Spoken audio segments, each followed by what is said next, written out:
I was 8 years old. I was living in Lafayette, Louisiana. My brother, my oldest brother,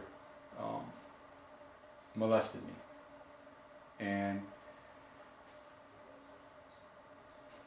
actually twice that day.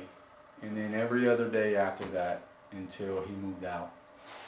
It became so much, it was almost like I was his boyfriend, so to speak.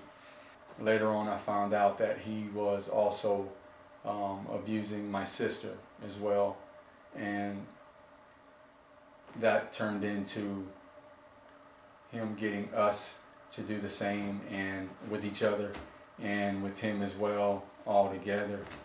We found out later on that my father, his brother, which was my uncle, and my grandfather, my dad's father, had all abused my brother. And it was just this wicked generational curse that was handed down to us. And being introduced to sex at such an early age with a man, obviously it pushed my sexual tendencies towards being with males, with men. And I remember thinking when my brother moved out, you know, what am I going to do now? At this point, it was who I was, and my identity was wrapped up in that.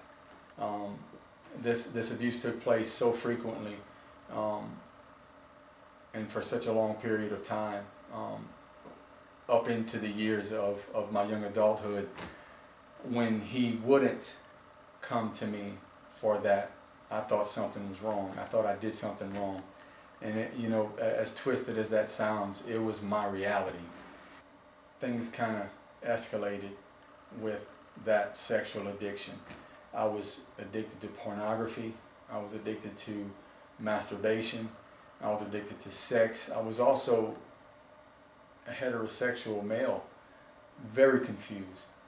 But I enjoyed being with women also, and I felt like that's who I really was. That's obviously because it's the way God created us to be attracted to the opposite sex. So there was just a war and a battle going on inside of me because of the abuse that I'd suffered at the hand of my brother.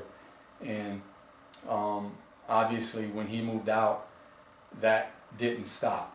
The urge within me didn't stop. So I began to look for it in other places.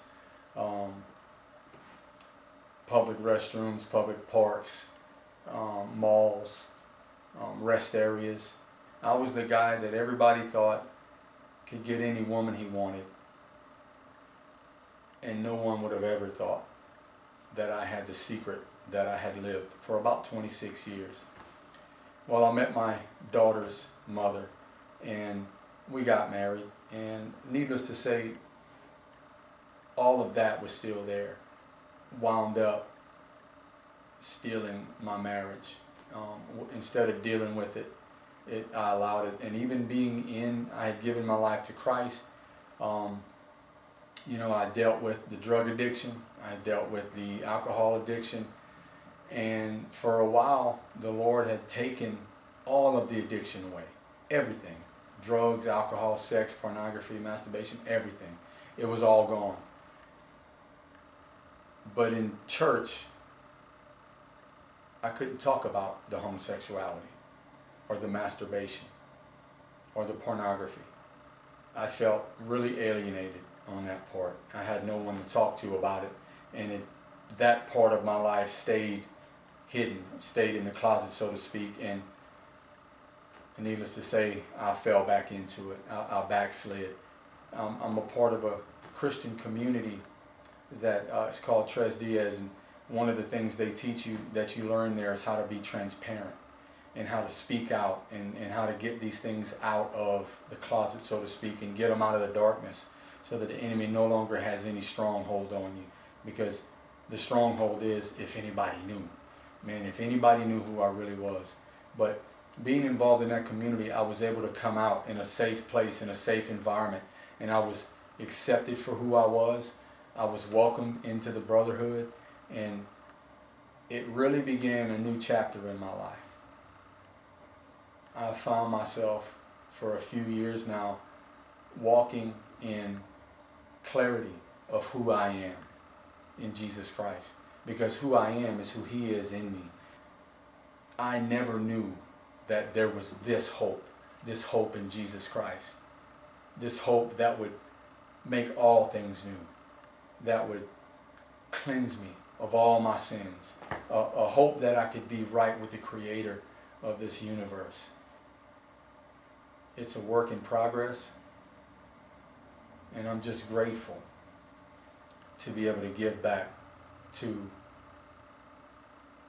help others that are going through what I went through because of this darkness and just this filth that was handed to me by my brother, and that was handed to him by, you know, our father and grandfather and uncle.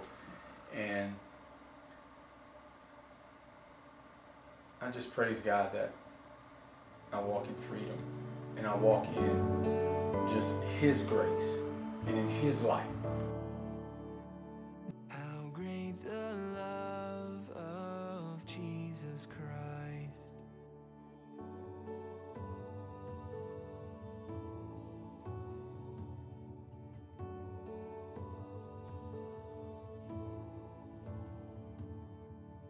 Upon the cross of Calvary, the blood was shed that pardons me. No longer